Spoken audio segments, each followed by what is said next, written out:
आऊज़ बिल्लाहि मिनश्शैतानिर्रजीम बिस्मिल्लाहिर्रहमानिर्रहीम। प्यारे बच्चों, अस्सलाम वालेकुम वरहमतुल्लाहि वबरकातुहू। मैं आज आपके सामने क्लास 5th सब्जेक्ट मैथ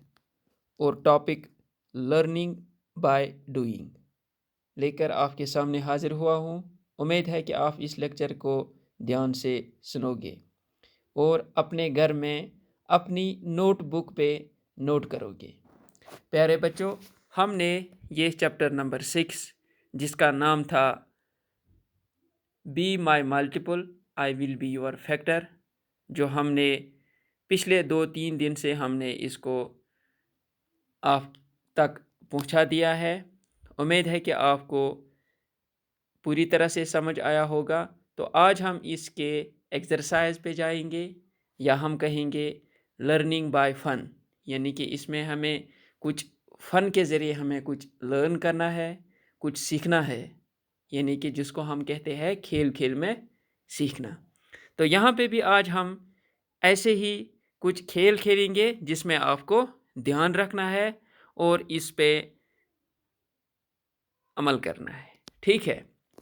तो प्यारे बच्चों, हम शुरू करेंगे। यहाँ पे एक ग्रिड दिया गया है, या हम इसको कहेंगे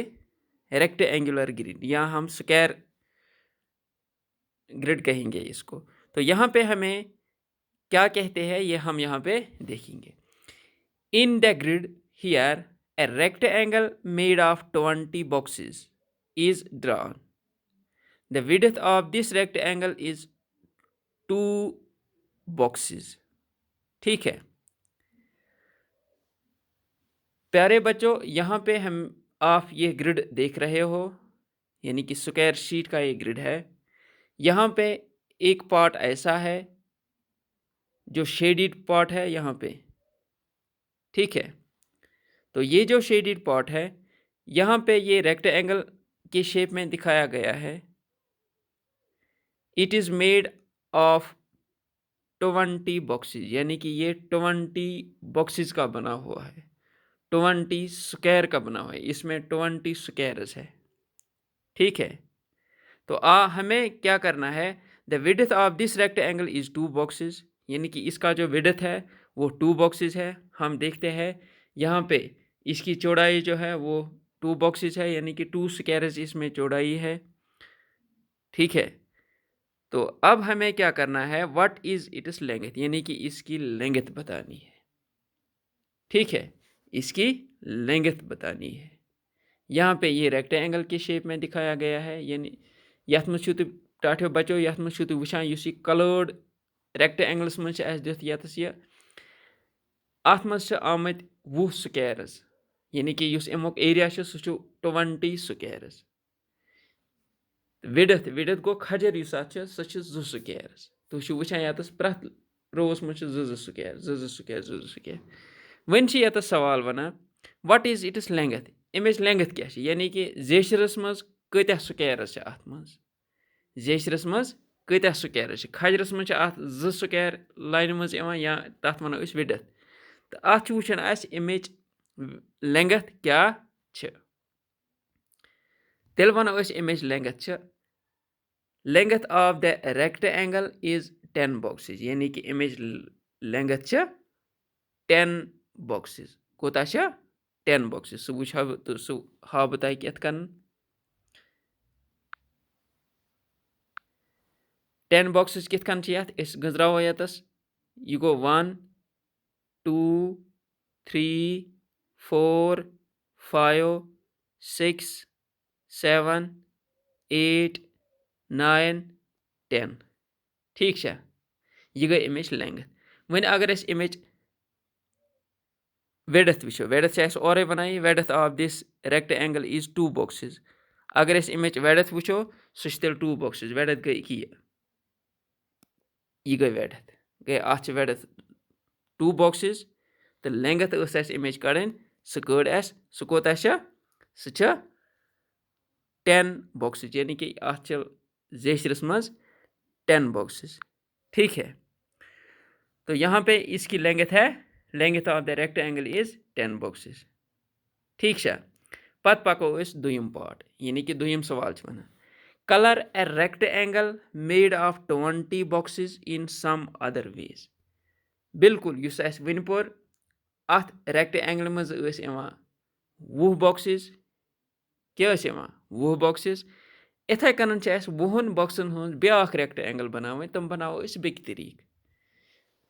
यानी यह बनात अतस तथ विडथ 2 बॉक्सेस तो लेंगथ तथ 10 बॉक्सेस वन बनावो ब्या सह बनावो अम नश डिफरेंट सह बनावो अम नश डिफरेंट थो योकुन ध्यान सह कित बनावो गो यथ मज बनाम अथी शीटस पे बनाए मे यम रेक्टेंगल्स ठीक है rectangles made of 20 boxes in different ways are shown below यतस बनाम मे रेक्टेंगल तुम वुचान रेक्टेंगल मे यतस बनाम रेक्टेंगल यह ठीक है दोयम रेक्टेंगल बनो मे यह त्रेयम बनोम यह ठीक है गोडनच तुम रेक्टेंगल वुचान यह हिश रेक्टेंगल यह तुम वुचान यह सिदू खड़ा बनात गो अत मज कत्या बॉक्सेस अत मज बराबर 20 बॉक्सेस ठीक है अगर तुम तह गुंजरो काउंट करो यह बराबर 20 इस दोयम बॉक्सेस गो यह गोडनुक यह अकुई अक्सर रोस मज 20 बॉक्सेस इस दोयम मे बनोमुत अत मज लेंगथ 10 बॉक्सेस विड्थ 2 बॉक्सेस ठीक है गोडनिकस मज लेंगथ 20 बॉक्सेस तो विड्थ 1 बॉक्स पत मे त्रीम यह अत मज लेंगथ कोता 1 2 3 4 5 बॉक्सेस तो विड्थ 4 बॉक्सेस ठीक है गई अम आय हेक तेल कस्म बनात ये मज कत्या रेक्टेंगल्स अत मज 3 रेक्टेंगल्स बनात ठीक है तो अत मज 3 हून एरिया सह 20 बॉक्सेस मगर अस बनाए इन डिफरेंट वेज ठीक है तो अब हम यहाँ पे देखेंगे number 3 part what is the length and width of the rectangle you coloured यानी कि यम यतस रेक्टेंगल्स ड्रा कर तिहंज वो यतस लेखन लेंगथ तो बे लेखन तिहंज विड्थ युस रेक्टेंगल यतस बनो तिहंज लेंगथ लेखन तिहंज विड्थ लेखन सो वुचतो वो यतस rectangle of the following length and width can be made गो यम रेक्टेंगल्स बनाए इहंज लेंगथ तो विड्थ इत कन यानी कि विड्थ वन ब्रेडथ खजर कोता अत लेंगथ गो जेशर कोता विड्थ गो खजर कोता गोडनिच युस बनो या यतस बह हाव तह कि यम जायन युस यम जायन गोडनिच गो 5 into 4 यह गई कि यह हिश गो युस अत लेंगथ 5 बॉक्सेस अगर तुम पान तह करियो काउंट यह गई अमिच लेंगथ 1 2 3 4 5 बॉक्सेस एंड विड्थ अत 4 विड्थ 1 2 3 4 बॉक्सेस ठीक है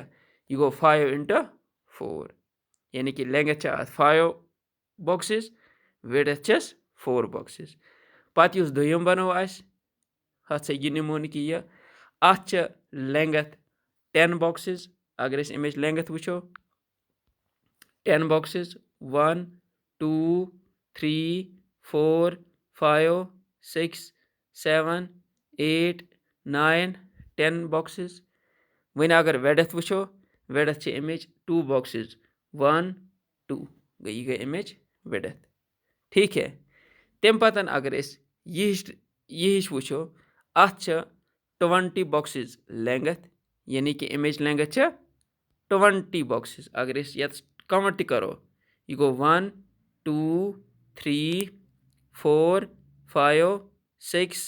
7 8 9 10 11 12 13 14 15 16 17 18 19 20 यानी कि 20 boxes छ अथ length तो खजर छ अथ यानी कि width छ अथ 1 boxes तिकाज widths में छ ये अकुई 1 box छ अथ यमा widths में ठीक छ इत कन छ अस हेका इहुंद length विचित इहंज width विचित ठीक है तम पतन वुचो अस चूरिम सवाल क्या छ वनान यानी कि question number 4th part in how many ways can you color a rectangle of 20 boxes color them all in the grid and write the length and width of each rectangle you have colored गई यथ मज वुच अस अथ कचन वेजन मज हेक Assam 20 box वल rectangle लिखित सो वोन मे तह यतस ते गोडनेथ ते वोन मे वकिनस ते छुस वना this can be done in 3 ways यानी कि अस हेको हम 3 डिफरेंट वेज मज लिखित अख हेको 10 into 2 यानी कि अस हेको 10 into 2 मज ये रेक्टेंगल बनैत यमिच लेंथ आस 10 बॉक्सेस विड्थ आस 2 बॉक्सेस दुइमस मज हेको अस लिखित यथ मज लेंथ आस 20 बॉक्सेस विड्थ आस 1 बॉक्स तो त्रेम वेज मज हेको अस लिखित यथ मज बॉक्स लेंथ आस 5 बॉक्सेस एंड विड्थ आस 4 बॉक्सेस ठीक छ एम पत छ अस वुचान ब्याख यतस ग्रिड ठीक छ ये वुच अस कि यतस यथ मज तह वोन मे अस हेको ये 3 वेजन मज लिखित अख वेज वोन मे तह कि यतस ठीक है एक ये यानी कि 20 into 1 यथ मज अस लेंथ छ 20 यवा तो विड्थ छ यवा 1 बॉक्स दुयम न्यू मे कि ये या वनोस अस कि ये हिश दुयम न्यू अस यथ मज लेंथ छ यवा 10 बॉक्सेस विड्थ छ यवा 2 बॉक्सेस त्रेम वेज न्यू अस यथ मज लेंथ छ यवा 5 बॉक्सेस विड्थ छ यवा 4 बॉक्सेस एम पत छ अस वुचान ब्याख यथ मज यानी कि यथ अस वनो ब्याख अख गेम अख या वनोस ब्याख अख फन अख ये फन क्या छ ये छ अख बड़ दिलचस्प फन यतस हावन बेंगल्स यानी कि बेंगल्स यम तु वुचान छ कोर छ अक्सर लागान हम बेंगल्स कर छ इस लागान नरन छ कोर लागान लक्च लक्च कोर हम छ सख शौकीन आसान बेंगल्सन हंस इथे कन छ यथ मज अस बेंगलन हंस अख फन गेम वुचे there are 18 bangles on the rod अगर इस वुचान छ रॉड मज छ 18 बेंगल्स यानी कि 18 बंगरिश छ अथ मज Meena is trying to group them Meena छ करा अमन ग्रुपिंग यानी कि अमिस हम 18 बेंगल्स अमिस हम थावन ग्रुप्सन मज she can put them in groups of 2 3 6 9 and 18 without any bengal being left यानी कि यह छ अमन थावान ग्रुप्सन मज यह थावान दोन ग्रुपन मज यह हेकान यह थावान 3 मज यह थावान 6 ग्रुपन मज 9 मज एंड 18 मज यह थावान इत कन युथ न अथ मज कहान ते लेफ्ट रोज यानी कि ग्रुप गसन बराबर गसन ठीक छ ग्रुप गसन बराबर फॉर एग्जांपल अगर ये अथ दोन ग्रुपन मज थाय तेल छ अमस थावन 9 एकस 9 बेंगल्स अमस एकस ग्रुपस मज थावन 9 छस थावन बिकस मज इथा कन वन अगर ये अथ 3 ग्रुप कर तेल छ अमस थावन कित कनन 6 थाय एकस मज 6 थाय बिकस मज 6 थाय बिकस मज इथा कन छ अमन इक्वल ग्रुप यानी कि इक्वल बेंगल्स गसन अमन प्रथ कुन ग्रुपस मज इन इथा कन छ थावन 2 3 6 9 एंड 18 ठीक है यथ मज अमस यह गसान इक्वल डिवाइड छी करा अमन कथ अमन 18 बेंगल्स मज वन वुचो अस यतस यथ मज अस क्या छ दित अख टेबल चार्ट अख यथ अस वनो योर किन छ दित नंबर ऑफ बेंगल्स यानी कि यथ एकस रोस मज नंबर ऑफ बेंगल्स दित योर किन छ different groups we can make अस कथन ग्रुपन मज हेको ये करित यानी कि अस कथन ग्रुपन मज हेको ये थवित इत कन त हेम जायन वुचो मीनान छ थमित कचन ग्रुपन मज एम छ अत बनमित 5 ग्रुप्स यानी कि अह ग्रुप छ 2 ब्याख छ 3 ब्याख छ 6 ब्याख छ 9 ब्याख छ 18 या वनो अस एम छ थमित ग्रुप्स ऑफ 2 यानी कि एम छ थमित दोन ग्रुपन मज 9 9 या वनोस अस एम छ थमित ब्याख 3 ग्रुप छ एम करमित 6 6 थमित ब्याख छ 6 ग्रुप गन युस 6 छ बनोमत तथ मज एम थमित 3 3 इथा कन छ 9 ब्याख छ 18 ठीक छ इत्थै कन छ यतस number of bangles different groups we can make यानी कि अस क्या ग्रुप हेको अत बनयित 18 बेंगल्स तो यथ मज वन ग्रुप यानी कि अगर यह अख ग्रुप बनाए तेल अमिस 18 थवन अकिस ग्रुपस मज इत्थै कन छ 2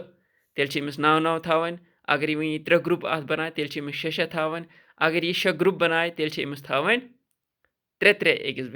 ग्रुपस मज अगर वन यह 9 ग्रुप थाय तेल अमिस थवन 2 अकिस मज वन अगर यह 18 ग्रुप बनाए तेल अमिस थवन अख अकिस ग्रुपस मज ठीक छा बिल्कुल छु तह same how many groups will she have if she makes groups of 1 bangles each one यत सवाल वना अगर हसा यह अख बेंगल थाय अकिस ग्रुपस मज अगर हसा यह अख बंगर थाय अकिस ग्रुपस मज तेल कत्या ग्रुपस छ अमिस बनावन अमन 18 बेंगल्स ठीक छा गो मे उम्मीद जो तह यह समझ आमुत अगर हसा यह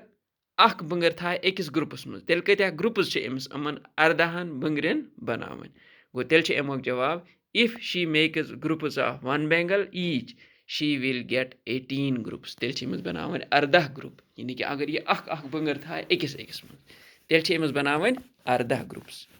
ठीक छा वन वुचो अस यतस अख टेबल अख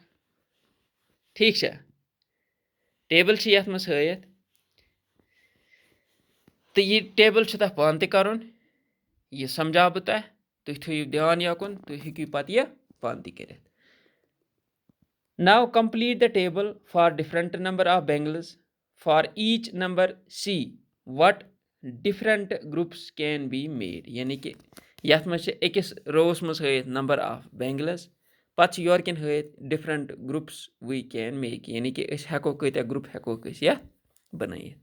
गो गोडनिक ओस तह और दित 18 यानी कि 18 यतस 18 वुचन अस अम थावक अस ग्रुपस मज कत्या ग्रुप हेको अस बनयित तो अस कत्या अकिस ग्रुपस मज कत्या पजन अस थावन युथ न अत मज कहां ते हर यानी कि इक्वल शेयरिंग इक्वल शेयरिंग गो यह और अस हयत या वनोस अत 18 फैक्टर्स लेखन तिकाज फैक्टर तह वना exact divisor of a number गो तथ तह वनो अस लेखन तेल 18 फैक्टर तो तथ मज लगे सोरे पाई गो यथ मज वुचान यथ मज 18 यानी कि 18 बंगरी यम अत कस ग्रुप बनमित 1 2 3 6 9 18 यानी कि यम 1 2 3 4 5 6 यम अत 6 ग्रुप करमित अगर यह अख ग्रुप कर अकिस ग्रुपस मज था यह 18 बेंगल्स अगर वन यह 2 कर दोन मज अमिस थावन कोता 9 9 वन अगर यह इथा कर 3 कर पत वुचो तुम 3 मज कत्या अमिस कर 18 अमिस 3 मज कर डिवाइड व अगर यह 6 मज था 18 अमिस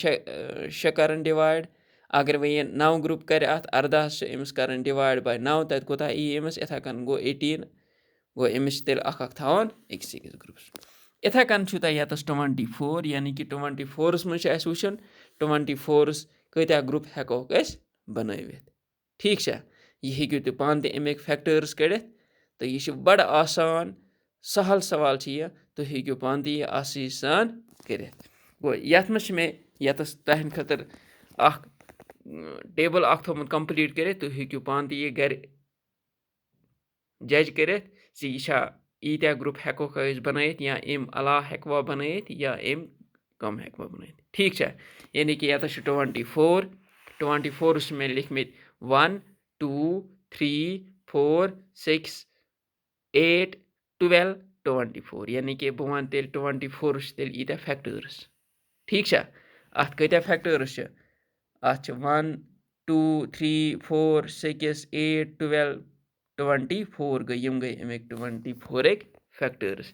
यह हेक बह अत वनित अम हसा ईत्या ग्रुप्स तह बनयित गो यह हेक अत अख ग्रुप तह बनयित अगर यह अख ग्रुप बनाए तेल अमिस अकिस ग्रुपस मज थावन 24 बेंगल्स वन अगर यह 2 ग्रुप बनाए तेल अमिस अत मज अकिस ग्रुपस मज थावन 12 ठीक छा अगर वन यह 3 ग्रुप बनाए तेल अमिस 3 ग्रुपन मज थावन 3 ग्रुपन मज अकिस ग्रुपस मज अमिस थावन 8 8 अगर वन ये 4 ग्रुप यस बनावन अमिस 4 ग्रुपन मज बनावन 6 बंगरि थावन अकिस ग्रुपस मज अति हेकि यह इथे कन ग्रुपिंग करित ठीक है गो यह हेकि तु पान ये टेबल कंप्लीट करित इथे कन ब्याक पत 8 पत 12 पत 24 ब्याक 5 यानी कि नंबर ऑफ 5 बंगल्स 5 बंगल्स कर ग्रुपिंग अत हेको 2 ग्रुप बनाइथ यानी कि हेकोस 1 ग्रुप बनाइथ यथ मज 5 बंगरि रोजन बे हेकोस 5 ग्रुप बनाइथ यथ मज अख बंगर रोज ठीक है गो अत वनो तेल अत 2 फैक्टर्स गो 5 2 फैक्टर अख 1 बे यह पान ठीक है इथे कन गो 9 गो अत तु वुचान अत 3 फैक्टर्स 7 वन अत 2 फैक्टर 2 2 फैक्टर 10 ते 1 2 5 10 गो अत 4 फैक्टर्स गई यम हेको पान ते यतस सॉल्व करित गो 10 बंगरि 10 बंगरिन मज इत्या ग्रुपिंग अत कर्मस यानी कि अत हेको 4 ग्रुप बनाइथ अकिस ग्रुपस अगर अख ग्रुप बनावो तथ मज 10 10 थावन अगर 2 ग्रुप बनावो तेल 5 5 थावन अगर 5 ग्रुप बनावो तेल 2 2 थावन अगर वह 10 ग्रुप बनावो तेल अख थावन ठीक है इत कन हको अत अमन बंगरिन ग्रुपिंग करित ब्याक 1 बंगर गो अत हेको 21 ग्रुप बनाइथ यानी कि यह हेक अक्से ब्याक 20 हेको इत्या ग्रुप बनाइथ गो यथ मज लिखित 1 2 4 5 10 20 या वनो 20 हसा यम फैक्टर्स अत 1 ते फैक्टर 2 ते 4 5 10 20 ठीक है इथे कन 13 2 फैक्टर 1 एंड 13 21 4 फैक्टर 1 3 7 21 मे उम्मीद तुह यह समझ आमुत इंशाल्लाह सुबह करो बे मुलाकात तो ताम दियो इजाज़त खुदा हाफिज।